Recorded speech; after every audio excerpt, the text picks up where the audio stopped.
আসসালামু আলাইকুম বন্ধুরা, আজ আমি বানাবো ভুট্টার বড়া। এই দেখুন, ভুট্টা একদম মিক্সারে বেটে রেডি করে নিয়েছি।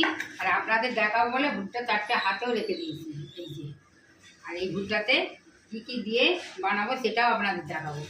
পেঁয়াজ কুচি, ধনে পাতা কুচি, আদা রসুন বাটা, লঙ্কা কুচি, আর এদিকে সব রকম মশলা, বিরিয়ানি মশলা, নুন আর অল্প একটু চিনি।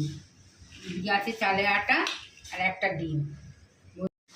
বন্ধুরা, এই জামা মাখা রেডি হয়ে গেছে।